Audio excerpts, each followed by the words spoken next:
जुर्म कितना भी संगीन क्यों ना हो, गुनाहगार कितना भी शातिर क्यों ना हो, हर गुनाह अपने दामन पर छोड़ ही जाता है गुनाह की छींटे, क्योंकि गुनाह अपनी गवाही खुद देता है। आप देख रहे हैं शकील साजिद के साथ गुनाह के चींटे। नमस्कार।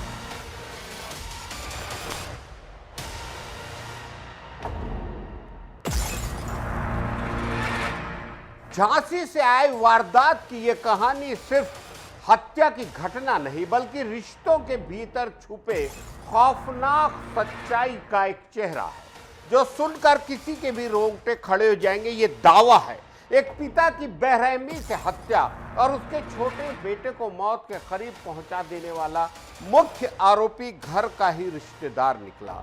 6 दिन से पुलिस की पकड़ से बाहर चल रहा ये फरार आरोपी जितेंद्र उर्फ जीतू प्रजापति लगातार अपनी लोकेशन बदलता रहा था। कभी झांसी, कभी भोपाल, उसकी लोकेशन मथुरा में ट्रेस हुई। पुलिस की एक विशेष टीम मथुरा पहुंच चुकी है और आरोपी को पकड़ने के लिए इलाके में लगातार सर्च ऑपरेशन चलाए जा रहे हैं।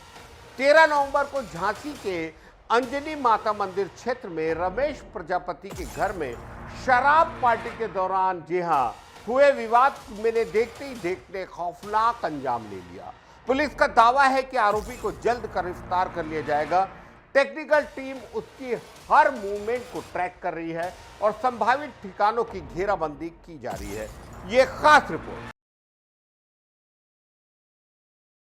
झांसी में 13 नवंबर को हुए इस दिल दहला देने वाले दोहरे वारदात के 6 दिन बाद भी मुख्य आरोपी जितेंद्र उर्फ जीतू प्रजापति पुलिस की पकड़ से बाहर है। पिता की हत्या और बेटे को अधमरा छोड़ने के इस सनसनीखेज मामले में 2 आरोपी भले ही मुठभेड़ के बाद गिरफ्तार किए जा चुके हो, लेकिन इस पूरे हत्याकांड का मास्टरमाइंड अब भी फरार है। लगातार अपनी लोकेशन बदलने वाले जीतू की तलाश में यूपी पुलिस और एमपी पुलिस की संयुक्त टीमें कई शहरों में दबिशें दे चुकी है, लेकिन अब सूत्रों से मिली जानकारी के मुताबिक आरोपी की ताजा लोकेशन मथुरा में ट्रेस हुई है। पुलिस की एक विशेष टीम मथुरा पहुंच चुकी है, जहां उसकी घेराबंदी की कोशिशें तेज कर दी गई है। पूरे घटनाक्रम को समझने के लिए 13 नवंबर की दोपहर पर लौटते हैं। झांसी के जुगियाना मोहल्ले का रहने वाला रमेश प्रजापति पिछले 1 साल से अंजनी माता मंदिर के पास बने नए घर में अपने परिवार के साथ रह रहा था। उसी दिन उसकी भतीजी मुस्कान की लगन की रस्म थी। घर के सभी लोग रस्म में शामिल होने की तैयारी में लगे थे। दोपहर करीब रमेश का रिश्तेदार जितेंद्र अपने 2 दोस्तों विनोद यादव और सचिंद्र यादव चचा के साथ घर पहुंचा। रमेश की बेटी ने उनके लिए चाय पोहा बना कर दिया और फिर मां के साथ घर से निकल गई। घर के अंदर उस समय सिर्फ रमेश और उसका बेटा प्रियांशु मौजूद थे। इसके बाद शुरू हुई घर के अंदर शराब पार्टी। पहले सब कुछ सामान्य लग रहा था, लेकिन कुछ ही देर में माहौल बदल गया। नशे के दौरान किसी बात पर विवाद इतना बढ़ा कि आरोपियों ने रमेश पर अचानक हमला कर दिया।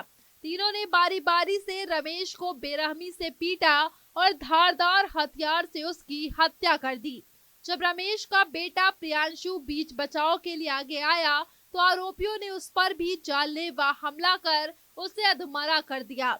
घर में खून और चीखों का ये खौफनाक मंजर देर शाम तक सामने आया, जब रिश्तेदारों ने फोन न उठाने पर वहां पहुंचकर दरवाजा तोड़ा। पोस्टमार्टम रिपोर्ट और घटनास्थल की फॉरेंसिक जांच ने साफ किया कि हमला पूरी तरह योजनाबद्ध था। पुलिस ने विनोद यादव और सचिंद्र यादव को तलाशना शुरू किया और 17 नवंबर को दोनों को एक मुठभेड़ के बाद गिरफ्तार कर लिया गया। गिरफ्तारी के बाद हुई पूछताछ में कई अहम खुलासे हुए। दोनों ने बताया कि वारदात के तुरंत बाद जीतू वहां से भागकर सीधे भोपाल चला गया था, लेकिन पुलिस जब भोपाल पहुंची तो वे अपनी लोकेशन वहां से भी बदल चुका था।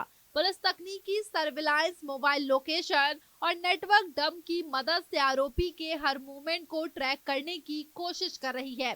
सूत्रों के मुताबिक जीतू लगातार अपने फोन बदल रहा है, लोकेशन ऑन ऑफ कर रहा है और भीड़ भाड़ वाले इलाकों में रुककर पुलिस की निगरानी से बचने की कोशिश कर रहा है। फरारी के 6 दिनों में वह 3 से 4 शहर बदल चुका है। पहले झांसी से सीधे भोपाल, फिर वहां से किसी अज्ञात का सहारा लेकर वह उत्तर प्रदेश की तरफ वापस लौट आया। ताजा इनपुट में सामने आया है कि उसकी लोकेशन मथुरा के इलाके में पाई गई है। मामले की गंभीरता को देखते हुए सीओ सिटी लक्ष्मीकांत गौतम के नेतृत्व में एक विशेष टीम मथुरा में कैंप कर दी गई है। टीम लगातार स्थानीय पुलिस के साथ मिलकर संदिग्ध ठिकानों पर दबिशें दे रही है। बताया जा रहा है कि आरोपी कहीं किसी परिचित के यहाँ छिपा हो सकता है। पुलिस ने उसके सभी रिश्तेदारों और नजदीकी लोगों पर भी निगरानी बढ़ा दी है। इस बीच फरार आरोपी के लिए पुलिस जल्द ही इनाम बढ़ाने और पोस्टर जारी करने की तैयारी भी कर रही है। वारदात के बाद से मृतक रमेश के परिवार में कोहराम मचा हुआ है। रमेश की पत्नी और बेटी का कहना है कि आरोपी जीतू पहले भी कई बार शराब के नशे में घर आता था और घर वालों से अभद्रता करता था, लेकिन किसी को अंदाजा नहीं था कि वह इतनी बड़ी वारदात कर देगा। इस घटना में घायल प्रियांशु का इलाज अभी भी चल रहा है और उसकी हालत में धीरे धीरे सुधार बताया जा रहा है। परिवार स्थानीय लोग न्याय की मांग करते हुए आरोपी की जल्द गिरफ्तारी की मांग कर रहे हैं। वहीं पुलिस का दावा है कि आरोपी जितेंद्र को किसी भी कीमत पर जल्द गिरफ्तार कर लिया जाएगा।